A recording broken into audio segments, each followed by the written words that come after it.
2020 में एक कमाल की हॉरर साइंस फिक्शन मूवी आई थी जो आपके पूरे रोंगटे खड़े कर देगी। मतलब इतनी बेमिसाल वो मूवी है। मैंने इसे दोबारा देखा। मैंने बहुत पहले देखा था ये मूवी, मैं भूल चुका था। दोबारा से मैंने इसे देखा और दोबारा देखने के बाद भी मुझे उतना ही रिफ्रेशिंग लगा जितना पहली बार में मुझे लगा था ये मूवी देखने पर। तो इस कमाल की मूवी का नाम है द इनविजिबल मैन और ये आपको प्राइम वीडियो, नेटफ्लिक्स वगैरह वगैरह पे मिल जाएगी और हिंदी डब में भी अवेलेबल है।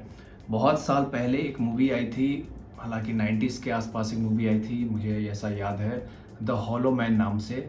हॉलो मैन मूवी में एक कॉन्सेप्ट था कि एक लड़का है जो कुछ एक्सपेरिमेंट के दौरान शायद ऐसे ही कुछ गायब हो जाता है और गायब होने के बाद वो बहुत सारे कांड करता है। तो ठीक उसी तरीके से, उसी पे बेस्ड आप कह सकते हो, थोड़ा नया तरीके से उसे मॉडिफाई करके इस मूवी को बनाया गया था।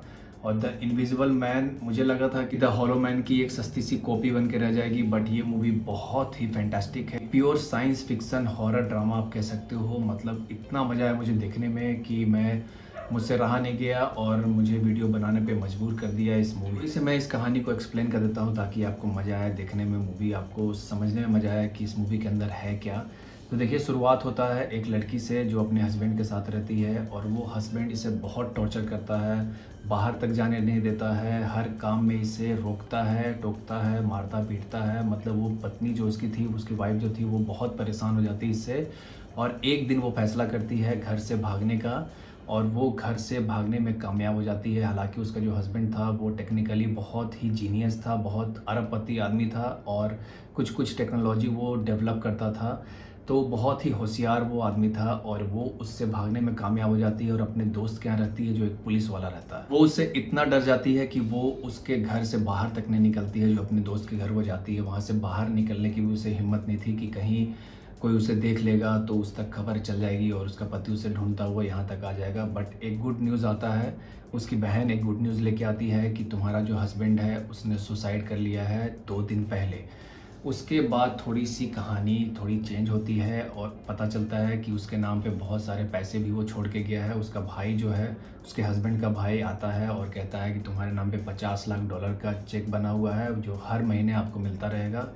और ये बहुत ही बड़ी खुशखबरी रहती है उस लड़की के लिए। यहाँ से होता है एक ड्रामेटिक चेंज मूवी के अंदर और यहाँ से जो असली मज़ा है मूवी का वो शुरू होता है। वो जो लड़की है उसे एहसास होता है कि जब भी वो कहीं अकेले रहती है घर पे अपने या फिर कहीं भी, तो उसे एहसास होता है कि कोई उसे देख रहा है या फिर उसके साथ उस कमरे में कोई और भी है जो कि एकदम दिखाई नहीं दे रहा है। धीरे धीरे उसकी जो ये इमेजिनेशन है वो बिलीव में बदलते रहती है, बदल जाती है और ऐसे ऐसे कांड होते हैं कि आप सोच के भी हैरान हो जाओगे। जाहिर सी बात है, वो सब कुछ बताती है अपने दोस्त को और हर किसी को, बट कोई भी यकीन करने को तैयार नहीं था। यकीन करे भी कैसे, कोई सबूत नहीं है कि उसने किसी को देखा है, किसी को महसूस किया है। सबको लगता है कि धीरे धीरे पागल होते जा रही है।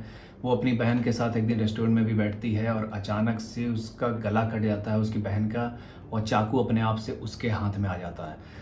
वो इतना बुरा फंसती है कि उसे मेंटल हॉस्पिटल भी डाल दिया जाता है। बट उसे रियलाइज़ हो जाता है कि उसका हस्बैंड अभी भी ज़िंदा है और वो शायद से वो गायब हो चुका है कोई टेक्नोलॉजी या किसी तरीके से, और वो उसका पीछा तब तक नहीं छोड़ेगा जब तक वो मर नहीं जाता। या उसका हस्बैंड सच में ज़िंदा है या फिर उसकी ये इमेजिनेशन है। जैसा कि आपको शटर आइलैंड मूवी याद होगा कि उसे लगता है ऐसा ऐसा कुछ हो रहा है, बट वो मेंटल सही में बीमार था।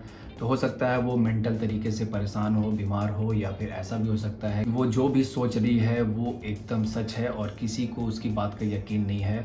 मैं इसके बाद की कहानी नहीं बताने वाला हूँ। इसके बाद जो भी कुछ होता है वो आपके होश उड़ा देगा। बहुत ही मज़ा आएगा, बहुत ही थ्रिलर। मतलब एक सेकेंड भी आपको मूवी से हटने का मन नहीं करेगा और पूरी मूवी बहुत ही फैंटास्टिक है। अगर आपने नहीं देखा है तो ज़रूर से इसे देखें और कमेंट करके बताना कि कैसी लगी आपको ये मूवी।